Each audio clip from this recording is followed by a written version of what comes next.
అందరికీ నమస్కారం. ఇక అసలు జర్నీ మొదలు పెడదాం. మన ఛానల్లో రెగ్యులర్ గా నడిచే చరిత్ర సిరీస్ వీడియోలు వస్తూనే ఉంటాయి. ఇప్పుడు మొదలు పెడుతున్న ప్రాజెక్ట్ వైదిక భారతం. మన ధర్మాన్ని మనం పూర్తిగా తెలుసుకోవాలి. అది మన ధర్మం. సనాతన వైదిక ధర్మం గురించి పూర్తిగా అర్థం అవ్వాలంటే ఖచ్చితంగా తెలుసుకోవాల్సినవి 4. అవి వేదాలు, పురాణాలు, ఇతిహాసాలు, భగవద్గీత.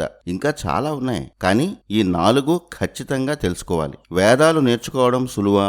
నిజానికి కాదు. కానీ వేదాల్లో ఏముందో తెలుసుకోవచ్చు. వేదాలను అర్థం చేసుకోవడం కష్టమేమీ కాదు. వేదాల్లో ఏముంది?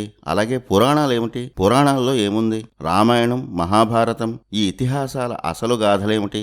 జీవితంలో ప్రతి ఒక్కరికి అవసరమయ్యే భగవద్గీత అసలు అంతరార్థం ఏమిటి?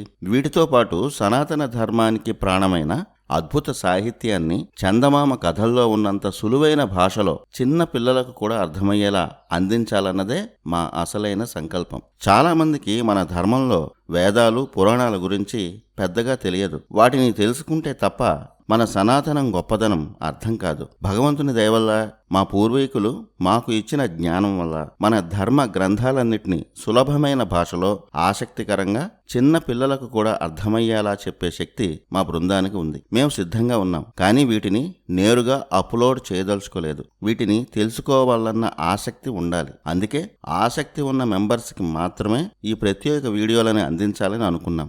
ఎందుకంటే ఈ గొప్ప జ్ఞానాన్ని సిన్సియర్గా తెలుసుకుందామని అనుకుంటున్న వారికే చేరాలన్నదే మా ఉద్దేశం. అందుకు ఇబ్బంది లేని కొద్దిపాటి రుసుముని మెంబర్షిప్గా పెట్టాం. ఇది కూడా ఎందుకంటే లోతైన పరిశోధన చేసి ఖచ్చితమైన సమాచారం ఇచ్చే బాధ్యత మాకు, ఖచ్చితంగా తెలుసుకోవాలన్న కాంక్ష మీకు ఉండాలనే ఉద్దేశంతోనే ఈ కొద్దిపాటి రుసుము. ఈ మెంబర్షిప్ వీడియోలో మేము అందించబోయే విషయాలు: మొదట మహాభారత చరిత్రను చరిత్ర కోణంలో అందించటం. మహాభారతాన్ని ఇన్నాళ్లు కథగానే చెప్తూ వచ్చారు, కానీ మనం చరిత్ర కోణంలో చెప్పుకుందాం. రెండోది రామాయణం. ఇందులో రామాయణ మహాకావ్యాన్ని వాల్మీకి రాసిన అసలైన మూల గ్రంథం ఆధారంగా చెప్పుకుందాం. అది కూడా చరిత్ర కోణంలోనే ఉంటుంది. మూడోది పురాణాలు. 18 పురాణాల్లో ముఖ్యమైన అంశాలను, పురాణాల్లో మనకు వచ్చే సందేహాలు, వాటికి సమాధానాలు అన్నీ వీడియోలుగా చెప్పుకుందాం. భరతఖండ అసలైన ప్రాచీన చరిత్రకు ఆధారాలు పురాణాలు. ఇవి పుక్కిట కథలు కావు.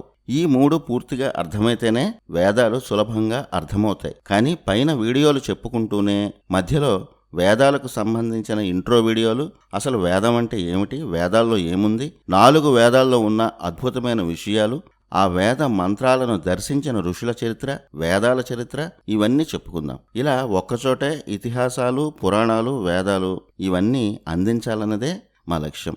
వారానికి 2 లేదా 3 వీడియోలను అప్లోడ్ చేస్తాం. మీరే కాదు, మీ ఇంట్లో పిల్లలకు కూడా అర్థమయ్యే భాషలో పూర్తి స్థాయిలో మన ఇతిహాసాలు, పురాణాలు, వేదాల్లో ఏముందో చెప్పుకుందాం. సనాతన ధర్మాన్ని మన ముందరి తరాలకు తీసుకువెళ్లే ఈ కార్యక్రమంలోకి మిమ్మల్ని సాదరంగా ఆహ్వానిస్తున్నాం. ఇది వేదిక్ భారత్ ప్రాజెక్ట్. ఇందులో మెంబర్గా జాయిన్ అవుతారని ఆశిస్తున్నాం. జాయిన్ బటన్ మీద ప్రెస్ చేసి మెంబర్స్గా జాయిన్ అవుతారని ఆశిస్తూ వేదిక భారతంలోకి ఆహ్వానాలు చెప్తున్నాం. సతీష్ కొత్తూరి అండ్ టీమ్, ధన్యవాదాలు.